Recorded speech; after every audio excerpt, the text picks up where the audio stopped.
Hello, I'm Kelly O'Hara, and you're watching the Broadway.com show. Lucky you.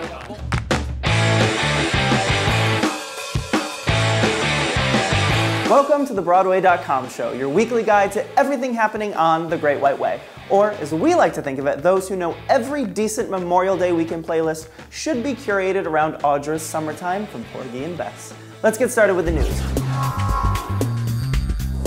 The Tucks are finally heading to Broadway. The musical adaptation of Tuck Everlasting, which is based on Natalie Babbitt's 1975 children's novel and has been adapted twice for the big screen, will open on April the 17th, 2016.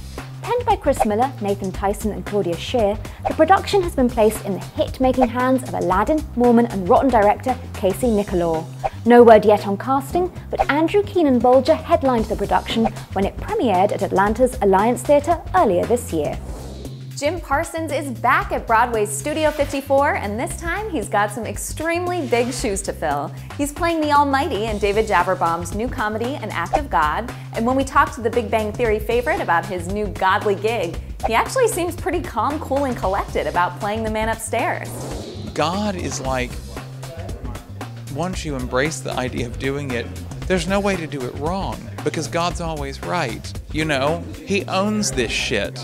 Airline Highway, Lisa DeMoore's lively new Broadway play about a living funeral at a seedy motel in New Orleans, is dying an early death. Despite 4 Tony Award nominations, including 2 for standouts Julie White and K. Todd Freeman, the co-production between Manhattan Theatre Club and the Steppenwolf Theatre Company will end its run at the Friedman Theatre on June 7th, a week earlier than originally announced. Looks like Miss Ruby, Bait Boy, and Sissy Nana are just a little too fabulous for the Great White Way. Hey, Headheads, we have some exciting Hedwig news.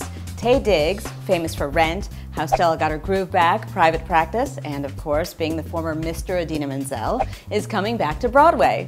Diggs will replace Darren Criss as everyone's favorite internationally ignored song stylist on July 22nd.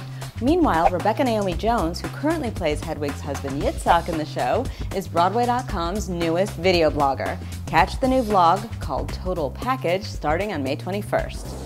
Do you long for lavish musical tales of love and obsession to take over your local theater? Well then, let me say this, you are in luck. This week we learned the stage musical adaptation of The Bodyguard and Andrew Lloyd Webber's Phantom of the Opera follow-up Love Never Dies will make their US debuts when they launch North American tours in 2016 and 2017 respectively. Grammy nominee Deborah Cox will headline the Bodyguard tour, but casting for Love Never Dies has yet to be announced. Keep checking back on Broadway.com to find out when these superstars, stalkers, and phantasma freaks will be taking over your city. The Drama League recently awarded their prestigious Distinguished Performance Award to the legendary Chita Rivera, who is currently headlining The Visit on Broadway. There were 47 nominees up for the honor, which can only be awarded once in a performer's lifetime. So I asked the stars attending, what skill could you definitely win against all these people with? Check out their answers in this week's pop poll. Rapping. Oh no, Lynn's here. I guess not. Oh, there goes that. I can empty a claw machine at Dave & Buster's. I can get you whatever toy you want. Multitasking? A 110% daily multitasker. It feels really good when I succeed. Close my eyes independently, very easily. Ear snapping. Can you hear it? Yeah. Ready? Magic tricks. My heels. My capacity to eat, I think, and sit for a long time. Probably skiing. Really slow thinking on my feet.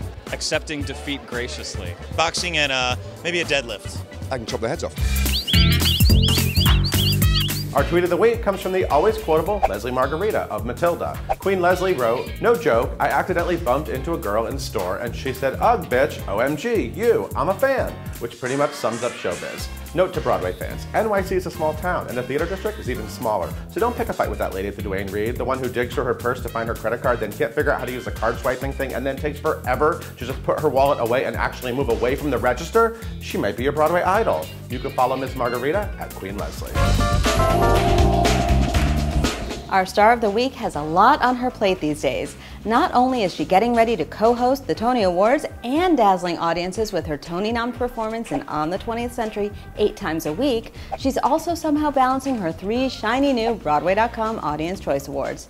Yes, I'm talking about Kristen Chenoweth, Who else? The popular pocket diva is the Energizer Bunny of award season, and we love to watch her go, go, go. Congratulations, Casey. You're the star of the week.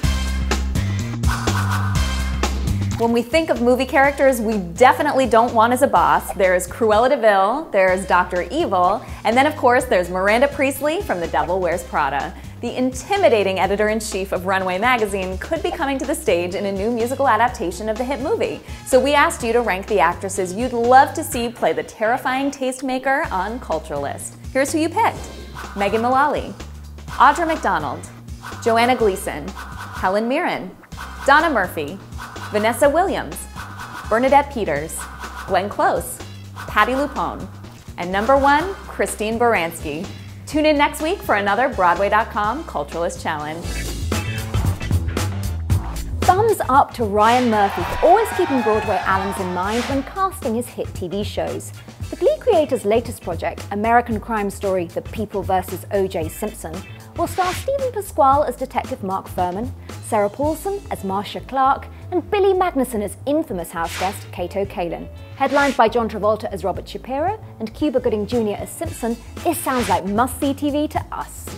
Big thumbs down to the news that ABC passed on All Stars, the new TV pilot we were completely ready to fall in love with. Megan Hilty starred alongside Marissa Jarrett Winokur in the comedy, which was written by Winokur's hubby, Judah Miller. It followed a Tony-winning Broadway star and her smarty pants husband who have to figure out how to deal with their athletically gifted son. Winokur has a Tony, Miller's a talented writer, and they have an adorable son, so just how autobiographical was this new show? Looks like we'll never know. Thanks a lot, ABC. Hello, I'm Christian Borle, and you are watching the Broadway.com show. She may play a devout but barely keeping it together mother in Broadway's Hand to God, but Geneva Carr let her rowdy freak flag fly high in this week's hilarious hotshot. Broadway.com photographer Caitlin McNaney snapped the Tony nominee, getting frisky on a copy machine for her recent Fresh Face feature, and we haven't stopped cracking up. Take a second look and then head to the Booth Theater to see the Tony-nominated play Hand to God as fast as you can. Aka Awesome Pitch Perfect sequel has finally hit theaters, starring Tony nominee Anna Kendrick and Spring Awakening alum Skylar Astin, 2 stars we'd really love to see back on Broadway. On last week's SmackDown, we asked you to pick who should return to the Great White Way first. The results are in, and 55% of fans picked Anna Kendrick. Man, can't we just do a Pitch Perfect musical so they can both come? This week, we're super psyched that the new CBS pilot Supergirl and the CW's Crazy Ex-Girlfriend have both been picked up. Supergirl stars Jeremy Jordan and Laura Benanti, and Crazy Ex-Girlfriend's a musical comedy with Santino Fontana and Donna Lynn Champlin. Both sound awesome, but in this week's SmackDown, we've gotta know. Are you more excited to soar through the air with Supergirl or get a little psycho with Crazy Ex-Girlfriend? Tweet your results to @BroadwayCom with the hashtag BWaySmackDown and tune in next week for the winner. Thanks for watching the Broadway.com show. We leave you with this look at the starry reception for the 2015 Broadway.com Audience Choice Award winners. Yep, all your faves in one room, and all because you voted. See you next week.